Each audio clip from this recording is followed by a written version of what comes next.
Okay, so what we do is we will draw minimum number of lines which will cover all the zeros. Now find out a row where there is no ticking done. So that's the third row, right? So I will draw a line in the third row, right? So draw the line through all unmarked rows and the marked columns. Which columns are ticked? First and fourth. So you draw lines in that particular column also. Now find out the total number of lines drawn. Minimum number of lines drawn is 3, which will cover all your zeros. Now find out the minimum element from all elements of the matrix where line is not passing. Here, this one, you have here, you have one more, you have one more. So out of these 6 elements where line is not passing, the minimum element is 1. So what you have to do as usual, add 1 to all elements which lies at the intersection of 2 lines. Subtract this element 1 from all elements where line is not passing, and all other elements you leave it like that. So 4 plus 1 becomes 5, 1 plus 1 becomes 2, this is 1 minus 1 0, this is 1 minus 1 0, 2 minus 1 1, this is 1 minus 1 0, 1 minus 1 0, 1 minus 1 0. All other elements don't touch, you get the revised matrix like this. See, the number of zeros is more now, pretty more. Right? Now again we proceed with the allotment for each zeros or each columns or rows. Now what you have to do is, again as usual, pick up the row with 1 0. So you have multiple rows and multiple columns with zeros. So I go with top-down approach and I give an assignment to the first cell. The moment I mark assignment, all zeros in this row and all zeros in this column gets crossed. Correct?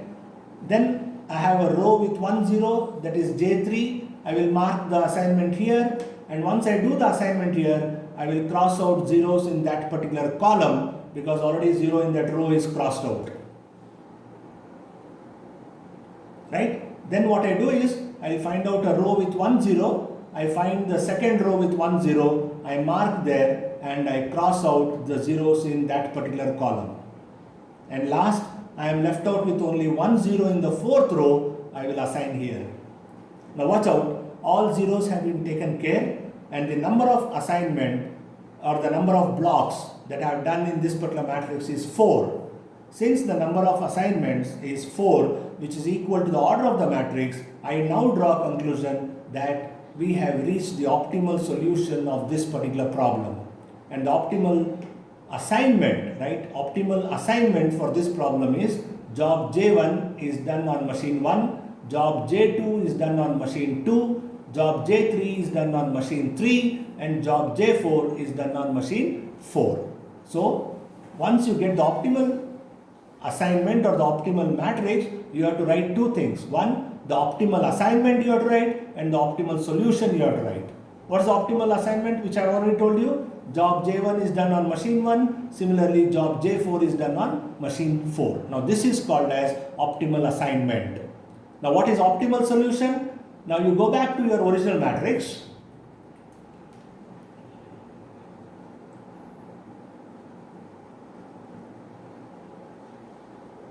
Now this is your original matrix, am I right? Now look at your optimal assignment. You said job J1 done on machine 1, job J2 done on machine 2. So job J1 done on machine 1 is 5, job J2 done on machine 2 is 5, job J3 done on machine 3 is 10, job J4 done on machine 4 is 3. Simply add up all these values from the cost effectiveness matrix, and finally you will end up getting the optimal solution, which is 23. And hence the optimal solution for this assignment problem is 23.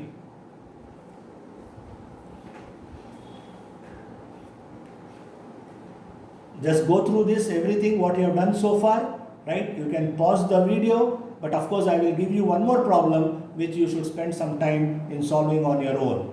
So as and when you have not understood anything, my sincere suggestion would be pause the video, try to understand it, Otherwise, if you are still unable to understand, I request you to pose the question only in the group. I repeat, please pose the question only in the group so that what happens, the duplication of question is not there. We can avoid duplication of a question which will take a lot of time for me to answer the same question again and again. It is also possible your doubt can also be somebody else's doubt. So please pose your question on the OR WhatsApp group. Understand this and then spend some time and then move on to the next problem.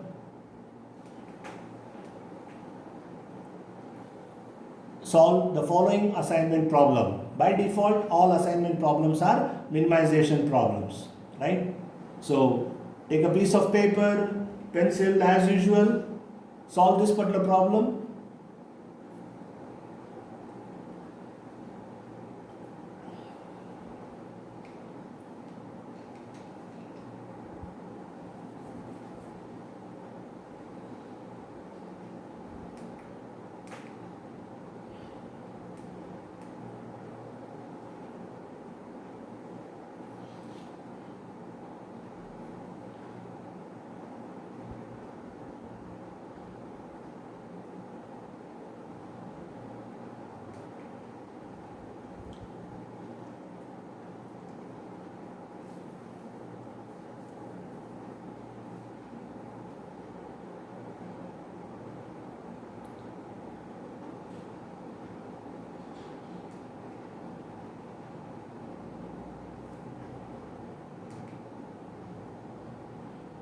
That's the solution of problem number 3 in front of you.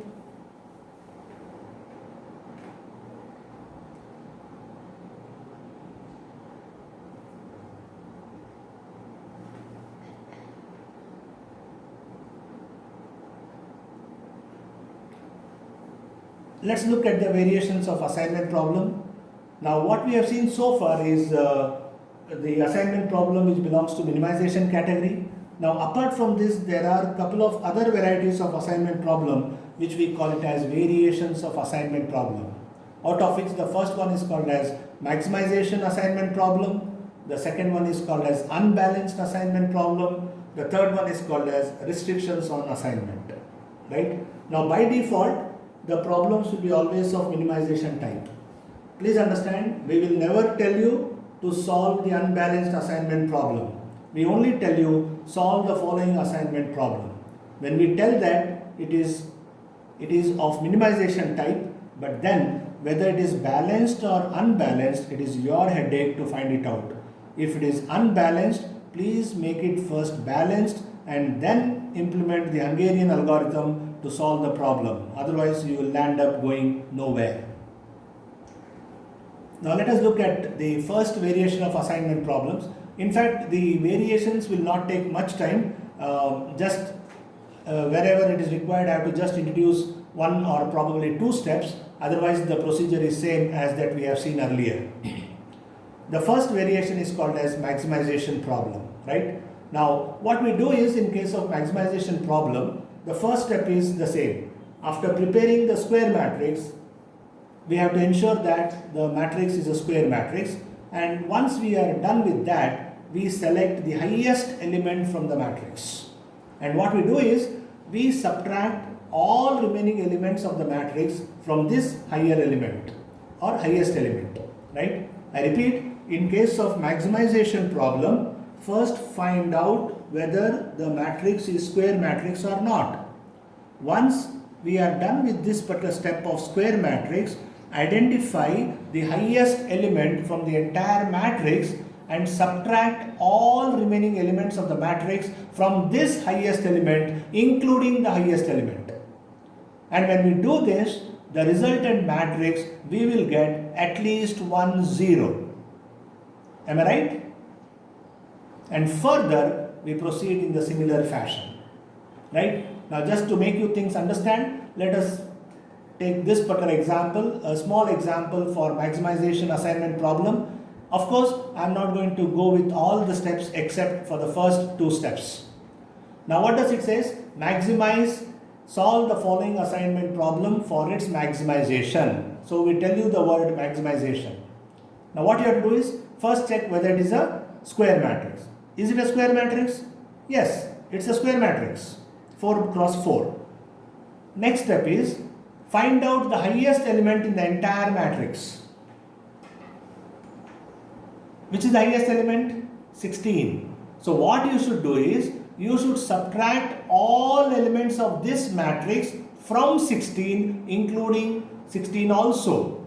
That means 16 minus 16, 16 minus 10, 16 minus 14, 16 minus 11. When you do this, you will get this matrix. And that is what I said. When you subtract all elements from the highest element of the matrix, you will end up getting at least 1 0 in the entire matrix. Watch out. You will end up getting at least 1 0 in the entire matrix. Then you proceed in a similar fashion. What is that similar fashion? What we have seen earlier. Check whether every row has got 1 0. If not, pick up the minimum element, subtract from all other elements. Then check whether every column has got a 0. If not, pick up the minimum element from that column and subtract from all other elements of that column. Correct? So, what is it actually? First row has got a 0. Second row don't have 0. So, pick up 1. So, this will be 1, 4, 0, 0. Then this will be 0, 0, 2, 3. This will be 2, 3, 1, 0. And you proceed further in the similar fashion how we have solved the minimization problem by using Hungarian algorithm, and then once you are done with all this, this is the optimal assignment that you will get, and the optimal cost is 61.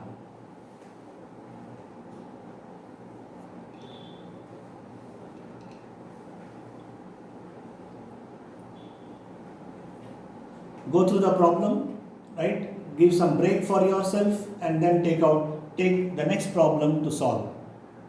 This is solve the following assignment problem for its maximization. I've just slightly twisted the statement and it is available at the bottom of the slide. It says find the assignment of the salesman to the districts that will result in a maximum sale.